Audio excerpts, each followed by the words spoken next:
Epigmenio Ibarra le termina de hundir a Ciro Gómez Leiva y al PRIAN en su propio programa, y todo por defender al gringo Salazar, que pues prácticamente él es embajador, que se mete a su cuchara, donde le dice Epigmenio que el gringo se pasó de lanza y le termina dando una cátedra contundente a Ciro por defenderlo, y más aparte por la mayoría calificada que al parecer ya se está consagrando. Ya se sumaron dos del PRD, perdieron el registro y se suman a Morena, y con eso estarían a uno de llegar a la mayoría calificada, pero pues el mismísimo Güero del Verde, el dirigente del Verde, confirma que ya tienen la mayoría calificada.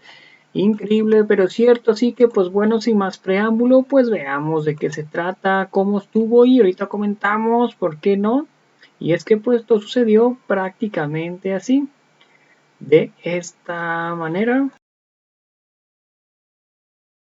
Hay 5 entradas posibles esta mañana. Tú escribes hoy en Milenio la arrogancia de sentirse libres, pero hoy podemos entrar por 5 flancos diferentes. Si quieres, entremos un poco por esto, porque yo empiezo diciendo en la columna de hoy en Milenio que no comparto el temor con el que escriben muchas y muchos en la prensa, nacional y extranjera, sobre los peligros los graves peligros que puede enfrentar México si se sigue adelante con la reforma al Poder Judicial. Digo que lo que me parece más peligroso sería titubear, posponer o peor todavía cancelar esta reforma, porque equivaldría a fallarle a quienes votaron el 2 de junio, que votaron por darle continuidad, profundizar y consolidar la transformación. Y eso depende en gran medida de la aprobación de las reformas constitucionales. Van ligadas ambas cosas. Si se fallara en ese sentido a la gente, con toda razón la gente podría decir: ¿y para qué sirve la democracia? ¿Para qué sirve? ¿Para qué votamos por ustedes? ¿Para qué votamos por ustedes si no cumplen? Entonces, hablo de que las presiones de los Estados Unidos, de las entidades financieras internacionales, de los poderes fácticos en México, pues hay que lidiarlas con dos armas que son fundamentales en la diplomacia y en la política: la firmeza y la claridad. Y en el uso de esas dos armas son duchos tanto Andrés Manuel como Claudia Sheinbaum. Digo, por otro lado, que a mí me parece, en sentido estricto, que los Estados Unidos tienen muy poco que enseñarnos sobre lo que es la democracia. Son los grandes defensores de la democracia en el mundo, pero su propia democracia adolece de muchos vicios. Y entonces no tienen por qué andar dando lecciones. Son los Estados Unidos. ¿No los conoces? Sí, pero conviene recordarles que no tienen por qué andar dando lecciones, por un lado. Y que somos socios comerciales y merecemos ser tratados como socios y no como subalternos. El argumento, por lo que he entendido de los mensajes del gobierno de Estados Unidos, es: esa reforma al Poder Judicial puede poner en peligro nuestra relación comercial, entre otras cosas. Que es una amenaza, sí. Es una amenaza, pero pienso que México, con el enorme bono democrático con el que cuenta en este instante, puede asumir el riesgo de sentir la arrogancia de sentirse libre y actuar con firmeza y soberanamente. Y seguir adelante con la reforma que no va a poner en peligro la democracia. Y digo que si la firmeza y la claridad son las armas más eficientes para tratar con los Estados Unidos, lo son también para tratar con los adversarios internos. Hay que ser claros. La reforma al Poder Judicial tiene un propósito, que es sanear, regenerar a un poder. Y esa es una demanda que comparten millones de personas en este país. Millones de personas. Saben que la justicia en México necesita ser mejor, accesible para todos. Y entonces hay que reformarla. Y planteo, porque he visto artículos del Washington Post, del New York Times, en donde se empieza a hablar de que Claudia hereda las reformas de López Obrador. No siento que haya tal cosa. Claudia es una firme impulsora de las reformas, porque ella misma sabe que el éxito de su gestión dependerá sustantivamente de la aprobación de estas reformas, en especial de la del Poder Judicial. Lo hemos hablado, lo acaba de volver a hacer Claudia, acaba de hacer una votación a mano alzada. No hay nunca un titubeo, no ha habido nunca una duda de Claudia Sheinbaum respecto del paquete de reformas de febrero del presidente López Obrador ni del plan C. Más en que público, no sé, yo no sé cómo se mueven en privado, qué hablan en privado, pero en público no hay un titubeo, no lo ha habido. Pero son muy sistemáticas las apuestas a la ruptura entre ambos, esta cosa de que Claudia le están dejando una herencia, y uno dice, no le escuchan. El día que en el tribunal recibió su constancia, estaba sentada Norma Piña enfrente. Hace 2 semanas. Y a Norma Piña dijo, vamos a hacer, la ministra Norma Piña, vamos a hacer la reforma al Poder Judicial, que es un mandato. Lo ha dicho siempre. Y se dieron un abrazo y un beso, y siguieron, y no pasó nada. Y entonces yo digo que hay que ir al suave. Y por otro lado... ¿Qué es ir al suave? Seguir con la reforma, no va a pasar nada. Tiene que pasar algo, si no, ¿para qué la hacen? No quiero decir, no va a pasar nada de los gravísimos riesgos que no va a colapsar el país, no va a colapsar la economía. El problema, de las cosas que yo he leído, cosas que considero más serias, no es la elección de los jueces. A mí me parece terrible que un país se desprenda de todos sus jueces y magistrados por una reforma. Ahí se va a perder talento, se va a perder honorabilidad, en fin. Pero bueno, es un paso de la reforma. Mi preocupación, de las cosas que he leído, es esta reforma es de este tamaño frente al problema de la justicia en México, sin tocar peritos, sin tocar ministerios públicos, sin tocar facultades de investigación de policías. Pensar que cuando llegas a finalmente a la última instancia, que es el juez, no se diga el magistrado, no se diga el ministro de la Corte, con eso vas a resolver el problema. Al contrario, a mí me parece una reforma tímida. Pero por algo. Tímida para el tamaño del poder que hoy tiene la Cuarta Transformación, que hoy, no sé si dentro de un año siga teniendo este poder, o dentro de 2, y van con todo esto para cambiar a la última parte del sistema de justicia. Es que no es la última parte, es comenzar los cambios. Sí. Hay que regenerar ese poder, y regenerarlo hay que regenerarlo desde arriba. El Ministerio Público y la justicia local, Epigmenio, los peritajes, acuérdate la defensoría pública. Pero ¿en qué descansa? Mi crítica precisamente? Es al revés, mi crítica es a la timidez. ¿En qué descansa la estrategia de Claudia Sheinbaum? De seguridad, y lo ha insistido, en la coordinación, en precisamente afinar esos mecanismos. ¿Te vas a coordinar con esos ministerios públicos? ¿Con esos peritos? ¿Con quién te vas a coordinar? Hay que entrarle al aparato general de justicia en México, y por algo hay que empezar. Y lo primero que hay que hacer es sacudir al Poder Judicial, y sacudirlo para regenerarlo, para volverlo más eficiente, más equitativo. Y ahí se te va a ir muchísima energía, creo yo. Veremos. Mucha de la energía que hoy tienes. Mañana, quién sabe. Mañana quizá tengan más o no. Mañana, quién sabe. Así es la democracia. Todo esto para cambiar a los jueces. En fin, vamos a pausa. 8:19. Gracias por sus comentarios. Sí, ya dijimos que la sesión del Tribunal Electoral es a las 6 de la tarde. Nos equivocamos. Dijimos primero que iba a ser a las 3 de la tarde. Es a las 6. Pero muchas gracias por recordárnoslos. Hacemos pausa. Volvemos. El tema de la reforma al Poder Judicial. Pues yo creo que tú dices, y bien, que hay que hacer una afectación a todo el andamiaje de la justicia en este país. Yo sostengo que por algo se empieza. Y la reforma al Poder Judicial y a las cabezas del Poder Judicial, que tienen en sus manos juicios enormes que no resuelven y que han estado coludidos históricamente con el poder económico, es importante, porque eso va a sanear la relación con el poder y va a afianzar la democracia en México.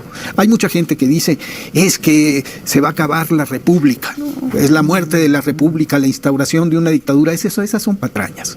Lo que va a suceder es que se va a afianzar la democracia en este país, porque se va a cumplir con un mandato expreso de 36 millones de votantes. Se va a cumplir con ese mandato. No cumplirlo sería muy grave. ¿Para qué votar? Entonces hay que cumplirlo. Y pienso... Nadie en el gobierno presente, en el gobierno que llega, o en Morena, y quienes van a ser legisladores, está poniendo en duda. Está poniendo en duda eso. Están con que si el 1 de septiembre, o que si escuchan, y están viendo los plazos, pero tampoco nadie está poniendo en duda que en septiembre se va a aprobar la reforma. Tienen los votos, tienen la fuerza para hacerlo. Supongo que encontrarán los votos que les faltan en el Senado. O sea, no debería haber problema para que lo aprueben.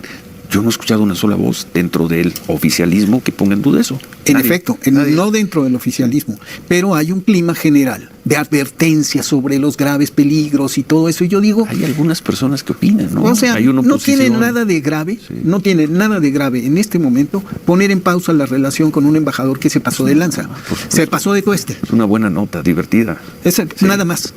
Nada más, no se va a caer la economía, ¿no? Como la pausa con España de 5 años. Bueno, la pausa con España tiene otra razón, una grosería diplomática, intereses político-económicos. Porque se hizo, fíjate. Una pausa y le compraron las plantas a Iberdrola y no hubo ningún problema en la relación. No hay ningún problema. Cotidiana México-España. No, simplemente con la corona no hay una relación fluida. ¿Por qué? Porque se le pidió a la corona española que hiciera un procedimiento que el mismo Trudeau en Canadá hizo con los pueblos originarios. Y ya no lo hicieron los españoles. No lo hicieron, y no solamente no lo hicieron, actuaron con muy mala fe, filtraron la carta y se burlaron de la carta. En lugar de dar una respuesta también diplomática. Están en lo suyo. Están en lo suyo. Y también ellos gobiernan para los españoles, como los mexicanos gobiernan para los mexicanos. Bueno, y se vale decir, pues te pasaste. También. Igual que en Salazar, pues sí, con mucho gusto, embajador, pues estás en pausa. Y seguirá en pausa Ken Salazar por un rato. Que era amigo de la casa, ¿no? Es amigo de la casa hasta que no, deja de serlo. Hasta que lo ponen en pausa. Hasta que fíjate, en pausa. Pausa, sí. Porque se pasó de lanza. Tú no puedes. Ahora, Ken Salazar no creo que se mande solo. No creo que se haya ido a tomar 2 tequilas con sus cuates y a ver, vamos a ponerles comunicado al gobierno mexicano. Creo, no lo sé. No, es un representante del presidente de los Estados Unidos. Y del Departamento de Estado. Entonces, al Departamento de Estado se le está diciendo, no me mandes a ese mensajero con ese mensaje. Sí. Porque, y lo dice muchas veces López Obrador, el que se aflige, lo afloja. Sí. Y entonces, en diplomacia, firmeza y claridad son armas fundamentales, y más para tratar con una potencia como los Estados Unidos. Y de eso sabe tanto López Obrador como Claudia Sheinbaum. Entonces, a lo que yo me refiero, sobre todo, es a decir, calma, no va a colapsar la economía, no se va a venir abajo la relación con los Estados Unidos, porque somos el principal socio comercial de ese país. Nos necesitan tanto como nosotros a ellos. Vamos a pensar que sí. Vamos a pensar que sí. Y además hay un dato que es absolutamente relevante. 40 millones de mexicanos viven en los Estados Unidos. Y trabajan en los Estados Unidos. Muchos de ellos ya son también estadounidenses. Pero no dejan. Hay una cosa que hay que pensar sobre los migrantes mexicanos en los Estados Unidos. Se pueden nacionalizar, pero no olvidan sus raíces. Algunos. En general. ¿Cuántas familias conocemos donde los hijos ya no hablan español, ni quieren hablar español? En fin, es un fenómeno de millones de personas donde se dan todas las todo, pero la experiencia que yo he vivido, yo tengo 2 hijas migrantes.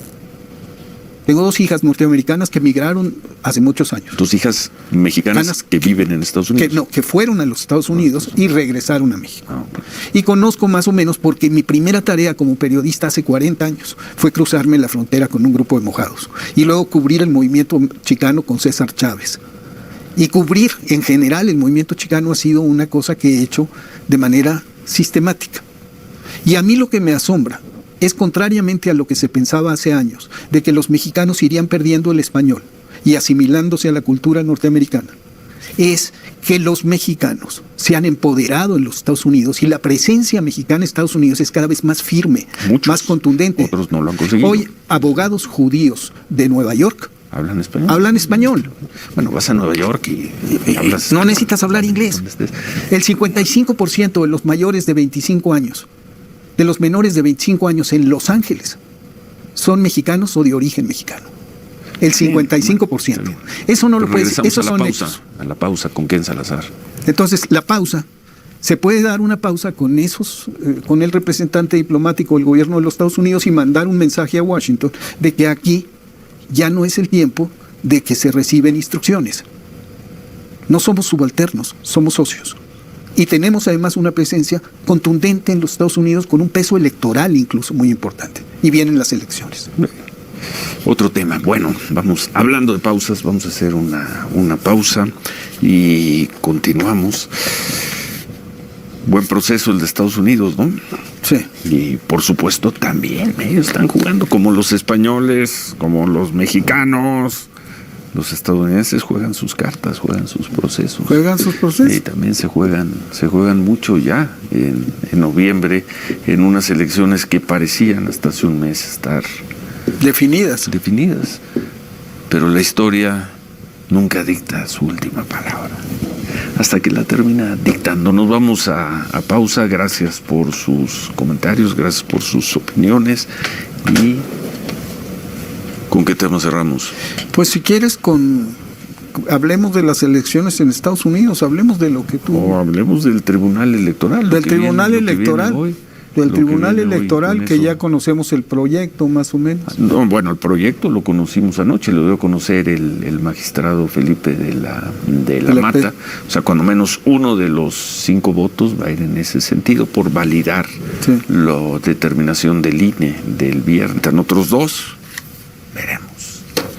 Todo indicaría que van a confirmar la decisión del INE con toma del viernes, con lo cual Morena tendrá mayoría constitucional para modificar lo que quiera, lo que tenga, lo que le interese modificar. Como la tuvo el PRI muchos años. En el Senado estarán muy cerca de conseguirlo, probablemente lo consigan también. Vamos a pausa, 8:35, volvemos. Formalmente, en cuanto a los números, en cuanto a votos, termina el proceso electoral del 2024. Hoy sé que viene la transmisión del poder, la llegada del nuevo gobierno, pero en términos de votos, hoy a las 6 de la tarde inicia la sesión del Tribunal Electoral y ahí termina. Ahí se van a revisar las últimas impugnaciones y se acabó a nivel federal. Y termina... Se acaba hoy. 28 de agosto. Y previsiblemente, esperemos cómo lo que sucede en el tribunal, pero previsiblemente quedaría aprobado sin objeciones uno de los que ha sido uno de los procesos con votación más copiosa en la historia de México y en el que resultó electa Claudia Sheinbaum Pardo con la mayor votación obtenida por alguien que compita por la presidencia de la República. Más diputados, más senadores. Y una mayoría calificada, que le da las posibilidades a la presidenta de reformar la Constitución y cumplir con el mandato de profundizar, consolidar y continuar con la transformación. Entonces, me parece que es una gran noticia y que eso es un bono democrático importantísimo. En este mundo de elecciones cuestionadas, de elecciones difíciles, en México se celebró una fiesta democrática. Se celebra una fiesta democrática que ha pasado por todas las etapas. Y hoy, como bien dices, termina este proceso. Y previsiblemente terminará sin mancha alguna. Porque no han sido juzgados ni por el INE ni por otras instancias como un asunto que sea necesario disputar en tribunales. O sea, bueno, lo de hoy es el tribunal. Es el tribunal, pero que va a tender darle entrada o desechar una serie de impugnaciones. De impugnaciones que ya fueron desechadas en otras instancias, por el mismo tribunal, por lo menos en la elección presidencial. Ahora certificaría la mayoría calificada. Que me parece que si nos apegamos a lo que dice la Constitución, en lugar de interpretarla, el tribunal tendría que decir, es un hecho consumado. La elección es así, Morena tiene mayoría calificada y tendrá que proceder a consumar las reformas constitucionales, que es una tarea y un compromiso que ha asumido Claudia Sheinbaum como propio y ha añadido a las reformas constitucionales enlistadas por López Obrador ya al menos 2 más, ya. 3, la de no reelección, la de las mujeres mayores de 60 años y las becas universales. Entonces, me parece que es una gran noticia para el país. Veremos. Que es una gran noticia para el país, que pasamos por un proceso electoral sin mácula. Muy violento, muy violento. Bueno, la violencia en el país,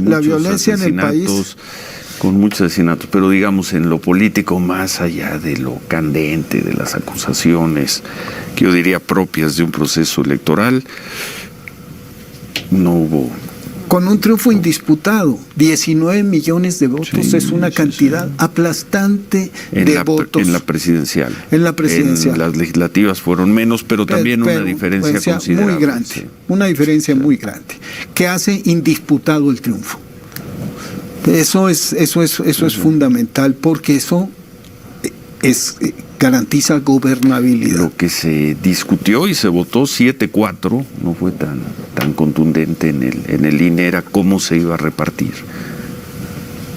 diputaciones y senadurías, claro, con ese esquema barroco, confuso que tenemos, que se presta a la interpretación. Pero bueno, ¿crees en las instituciones o no crees en las instituciones? La institución electoral votó 7-4. Es decir, la institución electoral tuvo dudas, pero finalmente votó. Veremos cómo vota el tribunal. Bien. Y una vez que se conozca el voto, pues el país empieza a trabajar ya en la dirección plena de la transición. Que ya están, ¿no? Que ya está, ya. Y que ha sido una transición. Por cierto, antes de terminar, ¿qué balance harías del gabinete de Claudia Sheinbaum? Ya faltan secretario de Defensa y de Marina, todos los demás cargos ya están anunciados. Ya están. No sé, faltan detalles. Infonavit, pero bueno, ¿cuál es tu opinión? Pues yo creo que es un gabinete muy capaz, que es lo mejor, que la calidad profesional de Claudia Sheinbaum se nota en la selección de sus secretarios y secretarias. Y directores. Y define muy claramente el rumbo de su gobierno. Repiten piezas clave en el proceso de transformación. Secretaria del Bienestar. Ariadna, Rosa Isela. En otra posición. Pero repite. Está ahí Omar García Harfuch, que tuvo resultados espléndidos en la Ciudad de México. Ojalá los tengan. Está la secretaria de Energía, me parece que es una pieza clave. Y clave también el hecho de que en Pemex se nombre a un académico con la relevancia que tiene este académico, que además escribió junto con Claudia Sheinbaum hace 20 años artículos sobre sustentabilidad. Suerte. No siempre los académicos son los mejores servidores públicos. Pero él ha sido asesor de muchos organismos internacionales, o sea, no ha estado encerrado en el aula. Ha participado en la vida pública y conoce Pemex como muy pocos. Y ha dicho Claudia que Octavio Ramírez Oropeza estará cerca de su gabinete, no ha definido en qué posición. Con Estados Unidos mandas a dos piezas muy jugadas, a Marcelo Ebrard desde Economía y a Juan Ramón de la Fuente que conoce perfectamente bien los Estados Unidos. Los dos. Y tienes a Alicia Bárcenas, Medio Ambiente, que va a ser un tema centralísimo en la relación con los Estados Unidos y que conoce los mecanismos multilaterales perfectamente bien. Entonces me parece un gabinete de primer nivel. ¿Estás muy optimista? Estoy optimista porque me parece que Claudia Sheinbaum, comparto la opinión de López Obrador, de que es lo mejor que le pudo haber pasado a México.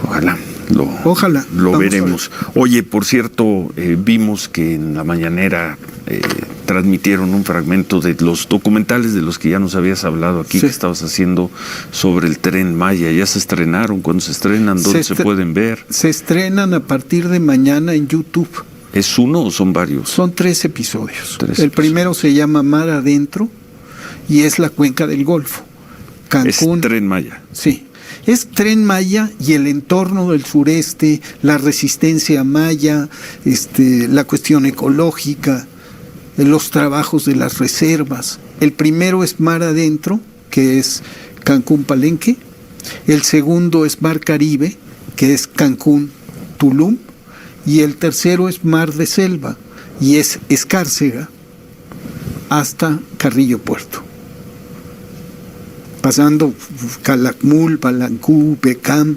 ¿Y eso se puede ver en dónde? Lo va a subir el presidente en su sitio.